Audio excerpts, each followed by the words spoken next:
Hello everyone, it's Visual Pine once again with another episode of Shadows over Loathing.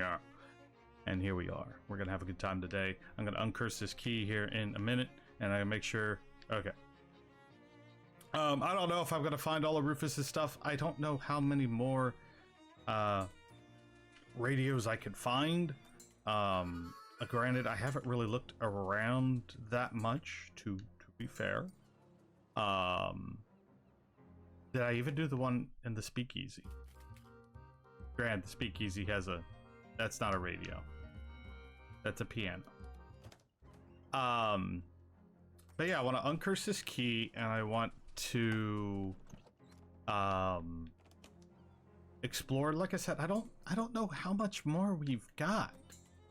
I do have one more place for lease. There.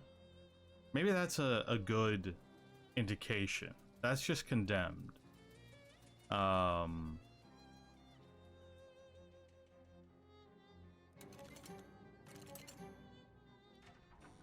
I can open this place. What is this place? Stand by the cash register, fantasize what it would be like to have a service job instead of whatever it is you do. Oh, that's right. Open the cash register. Force it open. Let a drawer loose first, pull your powerful horse hands, but you're doing so triggers a bank alarm.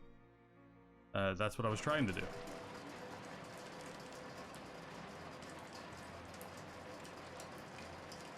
Today we celebrate opening a Succubus building and loan, Plunkett Street, Ocean City. Kick it! Ow.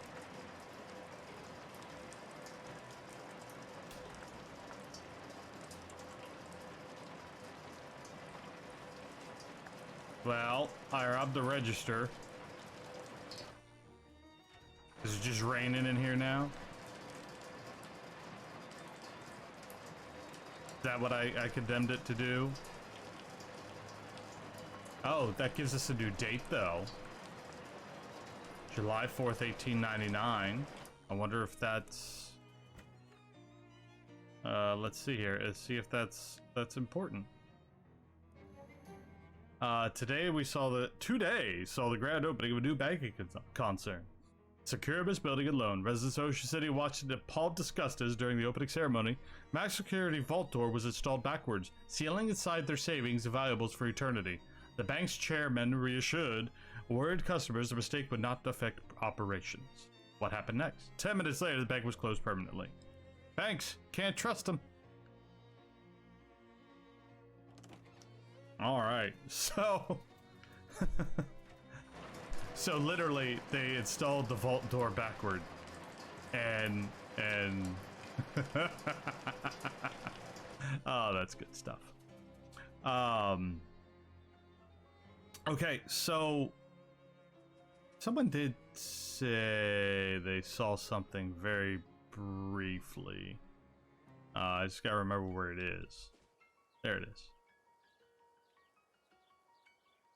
We're gonna run over here. The plan is to uncurse the key today, and as always, if you are watching this Let's Play and you're enjoying the Let's Play content, please consider leaving a like. Oh, there was a red. There was one. Good job, whoever put that in the comments. Thank you. If you're enjoying the Let's Play content, want to see more Let's Play content,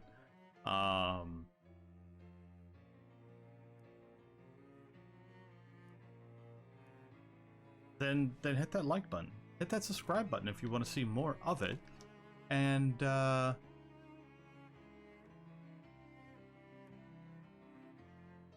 yeah, you know, all the things and the stuff. I haven't looked really around for radios.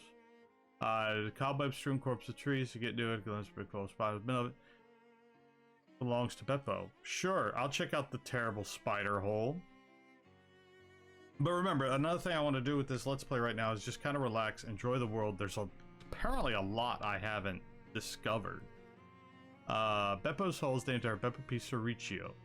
Purchased this plot of land in 1903 with the stated intention of creating a shark sanctuary. He managed to dig one decent-sized pit, but before he could fill it up with sharks, it filled itself up with spiders. Or perhaps it was more accurate to say the spiders filled it up with themselves. And their offspring. They're teeming hordes of awful, venomous offspring. It's the opinion of Crystalline Lake Historical Society that Beppo souls should have be avoided at all costs. In fact, we probably should have put this placard here or included it in any of our maps. May those you leave behind forget this. Whee!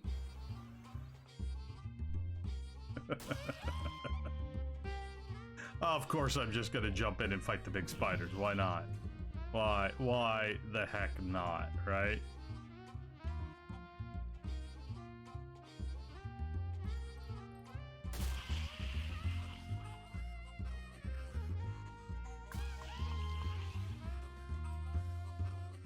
So the good news is, that it? Regular cocoon. Urgh, are you a person of my breaking quality baby spiders? Urgh, is that the kind of noise a whole lot of baby spiders would make? Urgh. Cut apart the cocoon, brace yourself for true horror. Fortunately, it turns out just to be a guy in there. Whew, thanks, friend. You got me worried there for a sec. They call me Doc. Came here to get some free gauze. Got a bit more than I bargained for. Hi, Doc. I'm Pine. I assure from your doctor hat thing that you're literally a doctor. In the sense that doctoring is my profession, yes. In the sense that I have a legal license for practicing it, no. Looking for gauze? Yep, webs from big spiders like this make really great surgical gauze. It's strong, self-adhesive, and even sterile if it's really fresh. Unfortunately, I kind of bit off more than I could chew. You could chew it too? No, I meant metaphorically. One of the great big spiders that live in Beppo's hole caught sight of me. I don't recommend messing around with that hole, especially if you're flush to the gills on medicinal alcohol. I see. Now about the hobo camp. You know, it's a hobo camp just outside of the city. They could probably use a doctor. Great, use some patience, because I'm much too eager to get doctoring. That's a joke that works better out loud than in print. But anyway, see you later. I don't know why I just told a creepy doctor about creepy unlicensed doctor about close it about it. Oh, I got a nice little fairy knife thingy. A lot of fairies here. Let's see what monstrosity I can do to these little guys.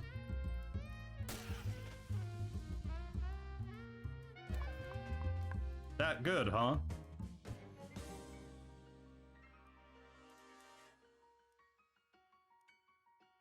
Nice, I got stuff. Got stuff and murdering fairies.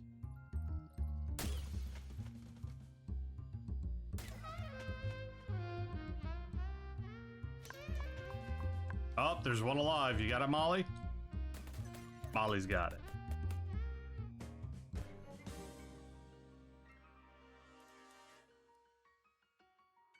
Cool. All kinds of neat stuff today. And just going around and beating up stuff. I love it.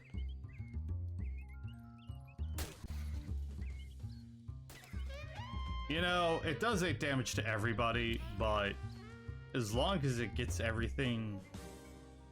Like, that's definitely not an item I'm gonna use around, like, really, really tough fights.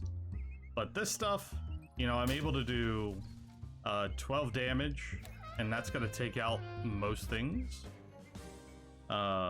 before I even start slinging.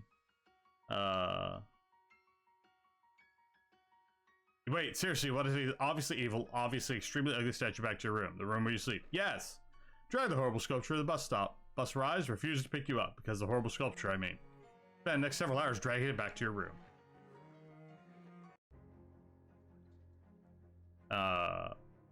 You set Flamberg's side, you find a hook of one of the ceiling beams hanging in your refrigerator. Pretend to fight it. You gain an effect fairy fisticuffs. And I've got colas and I've got... Oh no. And I've got a workbench. I've done some horrible things. I'm gonna go murder more fairies. Guys, there was one more place I didn't check. here at the ferry layer.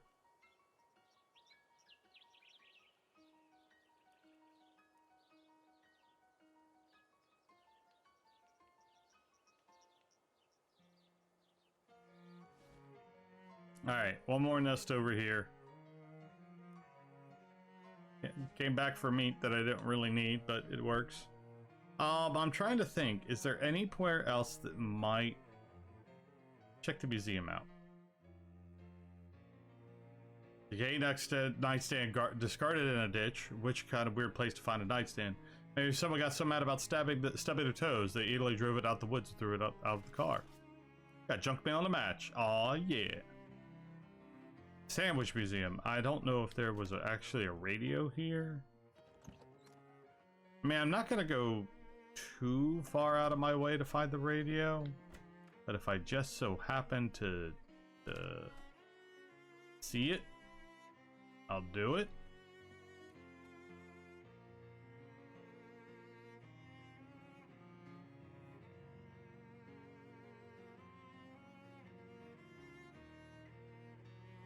Looks like all this is closed off. Wait, there's another way up? Oh, they just go up to the wall. Neat. Alright, does not look like there's a radio in there.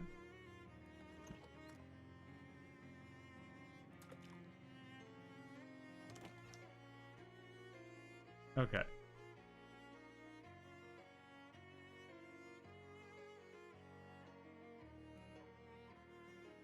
Fish in the well real quick.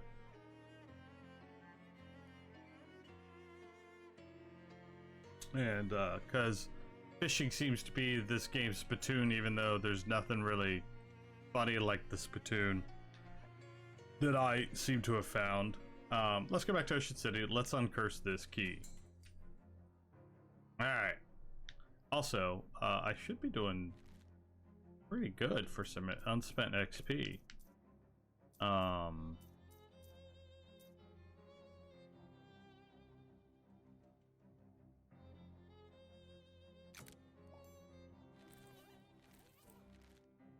No, that's not what I wanted. That's what I wanted. Okay. What books do I have? Nope, whoops, I totally did that. Look at me. I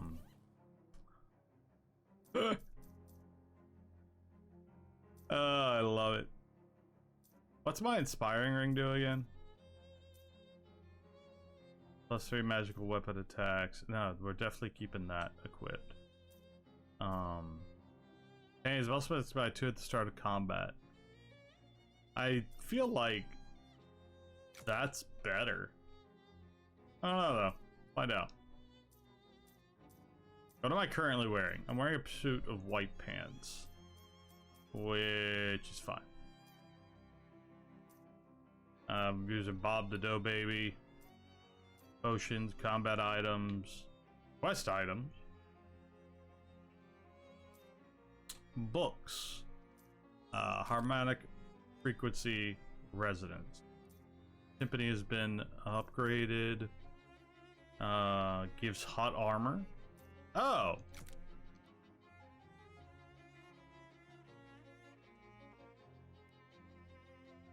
Neat. So I can just give myself naturally hot armor. Excellent. Sit at it. The cursed key. He jumps up to the roof of the dome and sticks there, shaking and keening. It's the sounds that keys make. Against the metal. The light in the store lights in the store flicker and then cut out completely. Dang it. Only when the power is out does the key calm down, giving up the most odious part of itself to the machine. Drop back down into your lap. Light returns to the store. Fixed it. We had a spare light bulb under the cat. Got item, uncursed key. Key's curse lingers in the machine. It is itself an arcane lock. To be solved only by a projection of consciousness. Let's go. Okay. I have assembled everyone just as you asked, Detective. The victim's wife and the 2 men who were present in the passenger car at the time. I confess the truth of this murder continues to elude me. I no doubt you are soon to enlighten us with your great powers of deduction and observation. Oh god. I expect the body again? No. That wouldn't be fair to the other passengers who haven't had a look yet. I see. I will tell you again what I know. At 11:13 a.m., the professor dropped dead in his chair after sitting down with his wife for a cup of tea. At that time, Ms. Ryukinshi and Mr. Andretti were only passengers present in the car. Mr. Perry returned later. The rest I leave to you to deduce, Mr. Detective.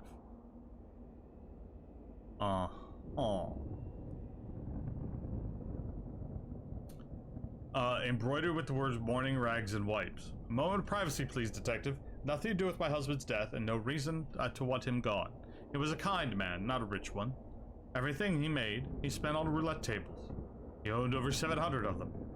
The largest collection in the world. We were traveling to Yorba Linda, so the mayor could give my husband the key to the city. But that won't happen now. You deduced that you should make some observation. Sometimes the simplest answer is the correct one. She says she had no reason to wish her husband dead, but the chemical stain on her cuticles and the fingerprints on the window above, which she opened to dispose of the murder weapon, tell the tale more truly. But the nose reveals even more. Observe the zigzag pattern of the medical cleft below the nostrils. It's called Petrie's philtrum, and is a rare genetic dish she showed by Martin Perry, her son. Okay. Mrs. Menendretti adjusts his cufflinks. I told you, I never even heard of this man. I know of Bergerworth College, of course. It's an excellent institution, but I don't know if he was a professor there. Now, come on, let's not delay our journey any further. I'm traveling with 19 suitcases of exotic rubber to make new and exciting wheels at the factory. You observe closely, see what you can deduce. Exotic rubber, eh? No doubt from the jungles of Almodovar, whose local brand of nicotine I smell on his collar. Of course, the rubber plants of Almodovar don't just yield material for bouncy tires, but an odorless poison, lethal when drunk in hot tea. Why would this man abet the murder of a stranger? I suspect the answer lies in the resume on the table, a name printed on it, Martin Perry. Martin Perry, a youth. A young man, absent-mindedly, but methodically, disassembling and reassembling a fountain pen. As I said, yes, the man was a professor of mine at Bergerworth College, and yes, he gave me a C and a D. There's no reason to kill a man. Wouldn't you agree? Besides, at the time of his death, I was in a lavatory, trying to figure out what bits and pieces to do. A perfect alibi, wouldn't you agree? Detective answers observation, wing about your mind. He's right. A mere C and D had no reason to kill one's professor. But is that the whole story? Observe how the boy tinkers with a fountain pen in the train lavatory. He fancies himself a mechanic, but he wouldn't get a foot in that door of that profession if his C and D were stood for car dunce. Nobody would be able to hire him. Unless the professor who awarded those ignominious grades died. In that event, every grade he gave would be voided. This young man could take a plum job at a car manufacturer and start earning the big bucks. Car dunce? To begin with the case, Jeff days after sitting down with his wife for cup of tea.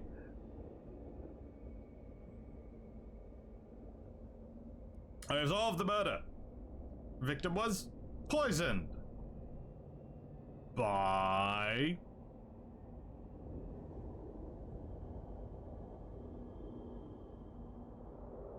the wife. With crack.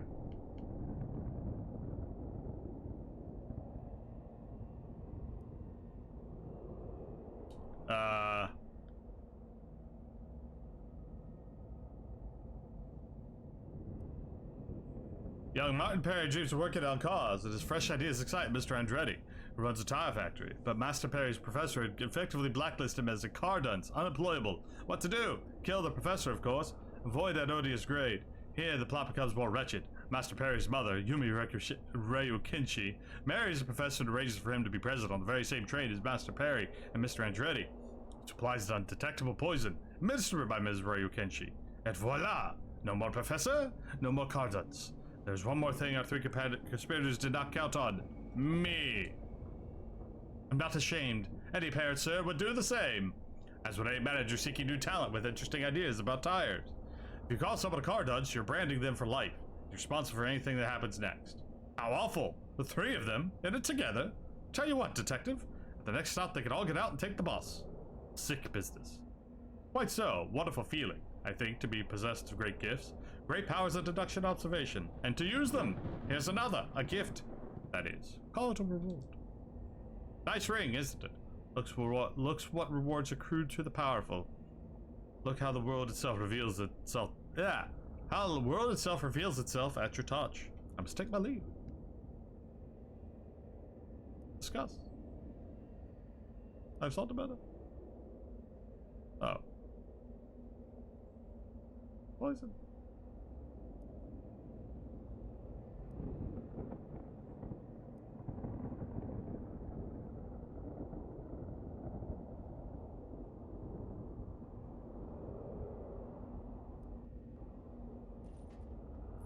Dang it, I did it again. Can I not check my inventory here? It says it's unresolved. What did I do? Oh, not to do. Gift from Tricorn Dream or something.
You're a fool, I gave you great powers of deduction and observation. I gave you the power to bend back the skin of the world to flip insides. How dare you waste it? You really want to live without this power? You really want to live in the dark? No. Good, had word to do. The tale again.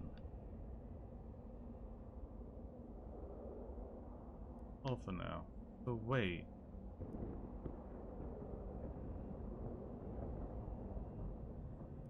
So, this remains unresolved.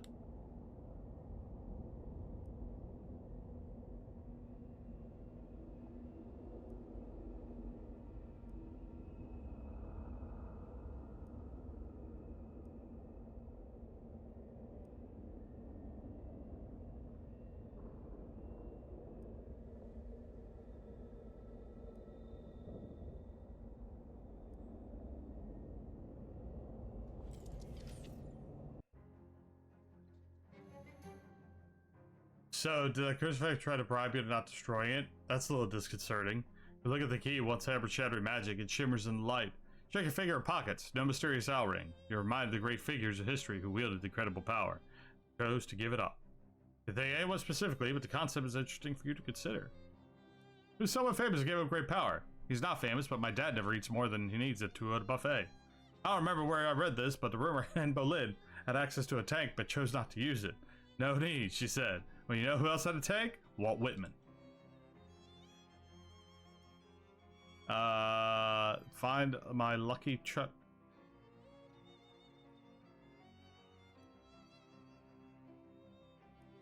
So, like, oh, so the, it tried to bribe me.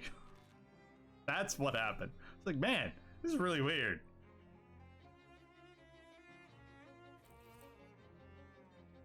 That it remains to a hardware store. I was like, man, it's really weird that here we are and it's just kind of left me alone. Uh-oh. Another flashback, a disconcerting dream. Today is October 20th, 1902. My diary. This diary is private of Margaret. All others to keep out of the penalty of law. Dear diary. Yesterday, our dog Daisy died.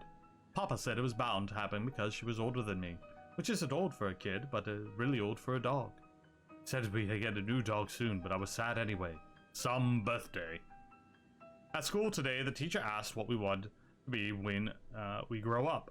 I said I'll be God, because then I can make sure all the dogs live a long time and are always happy. Everyone laughed at that jerk Billy Grimsley said a girl can't be God. So I said I'll be president instead, because that's nearly as good. He said a girl can't be president either. Well, I'll show him. I'm gonna make all kinds of laws about being nice to dogs. And I'll make being a jerk illegal too, so Billy Grimsley goes over to jail, and I can eat nothing but bread and water. And he can eat bread and water forever. So there. Your desk, covered in Ocean City paperwork. Poindexter, your insufferable bean counter. What is it, Terrence? Madam Comptroller, I merely need your signature on these budget revisions. For this, the remainder of the funds currently allocated to municipal services will be redirected to your shadow presidential campaign and your other projects. Sounds a bit obvious. Rest assured, I'm only sparing you the details, which you have made quite clear to me that you find intolerably boring. The transactions will be meticulously obscured through the shell corporations, cutouts, offshore accounts, and the like.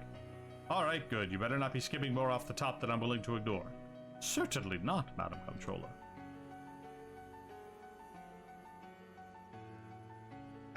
Attention, peons. Oh, geez, don't call them peons, ma'am.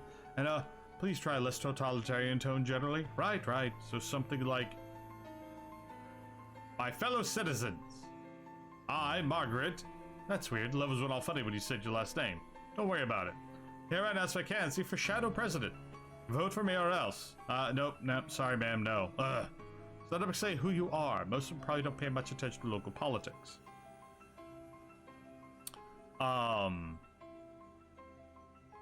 Make sure you all get exactly what you deserve. Why? Well, look, I get it. Double talk is fun, but makes you sound like kind of sinister. You're better off just lying. That's fair. In my role as city controller, I've made my mission to eliminate waste and gift fish city's finances. I'm proud to say that I've been completely successful. My program is shutting down needless, wasteful civic programs, thereby preserving your valuable taxpayer mean for things that actually matter, like family, prosperity, and freedom. Perfectly meaningless. Love it. Okay, just call it to actually top it all off. We're done. A vote for me is a vote for you.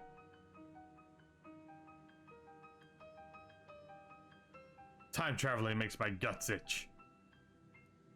Mayor Burby, I presume. Yes, who are you? I'm here to speak to you about the Kirsty Lake Valley Dam project. I want you to make the dam bigger, much more powerful. Here's some revised plans. A dam this large would flood the valley, displace hundreds of people. Besides, the dam is planned will provide perfectly adequate amount of power. Oh, we need to make it bigger. How about a handshake agreement? What? I don't even know who you are. You want to agree to this on the basis of a handshake? Specifically, I'm offering you a chance to shake hands with the handle of this large briefcase filled with meat. Oh, well now, yes, I think a new plan is quite viable. This desk was carved from a single block of tedium, the raw elemental form of boring work. Sheep in your office. Turns out that a lot of president's time is spent on ceremonial bullcrap that nobody actually cares about. Case in point, partying in Thanksgiving turkey. Well, your aides know what a turkey looks like, apparently. Part of the damn thing anyway. Your desk, covered in policy documents both benevolent and malign. There's a note here about going back in time, making Krista damn bigger. Gotta get on that eventually. Your ridiculous court wizard isn't taking the situation seriously. Give me progress report of the SIT thing. Have you taken care of the problem yet? Oh, it's so dreary and unfestive there. All that math and science. It's all, is it holly or jolly? Screw your damn theme. Your entire job is dealing with the magical issues. You won't have that do-gooding interloper messing around in the library. There's too much at stake.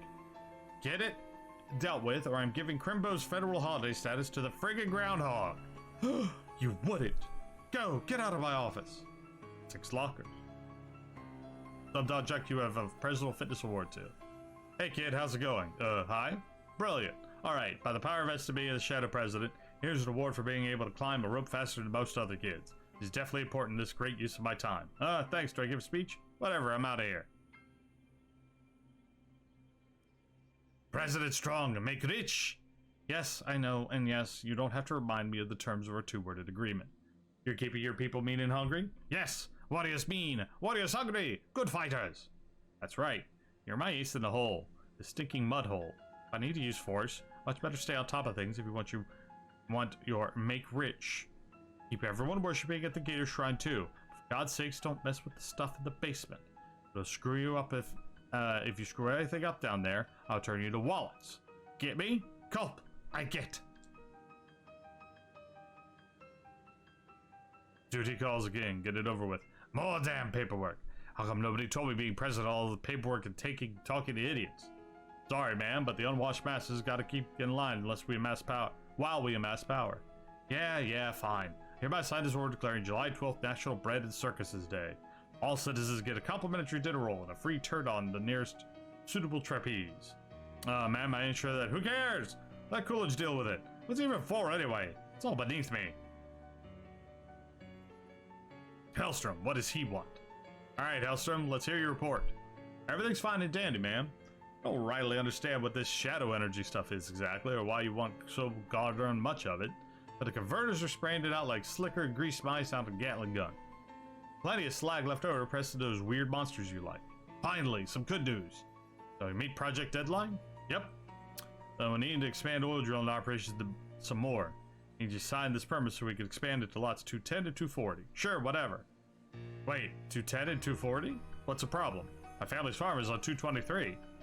Well, ma'am, you're wanting your weird black juice. We gotta get back to the regular black juice out of the ground first. Alright, fine. Sorry, Grandpa.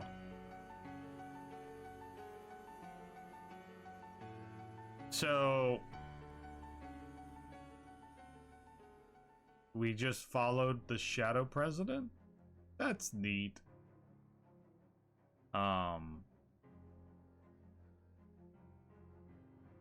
Let's see where our next adventure takes, then we'll call it an episode. We got a sickle from a signal. Wait. We got a signal from a sickle. You know, farming tool thing. It's over Gray County somewhere. Mostly nothing but farms there, but store has been open since forever. His name is Jasper. He knows Murray. Probably help you out. Here's the map. That's a dinner place map. It literally has a map of the county on right in the middle of it. Oh, I'm just impressed you found a way to give me an actual map while still giving me a thing that isn't a map. Alright, a new adventure awaits us. Onwards and forwards, my friend. But until then, that's going to wait till next episode. I've been the Visual Pine. This has been Shadows of Loathing. If you've enjoyed this episode, you know the things to do here on YouTube to support the channel. You hit that like button, you subscribe to the channel, and you tell your friends about the bloody channel. And you comment and let me know how you're thinking about this series if you want it to continue. Spoilers, even if you don't, it will, because I'm here to finish things. Let's plays. That's what we're gonna do. It's gonna be good stuff. You're gonna like it. You're gonna sit down, enjoy this Let's Play, and like it. And subscribe and all that jazz. Y'all have a good day. Thank you for watching. It's been a lot of fun doing this Let's Play because I like to do the reading, and it's entertaining reading, and the characters are fun, and that's why I keep going on with this series. So next time we will explore the new area, and I hope to see you there. I've been the Visual Pine again, as always, repeating myself because I'm a broken record, and y'all have a good evening, and I will see you next time. Bye.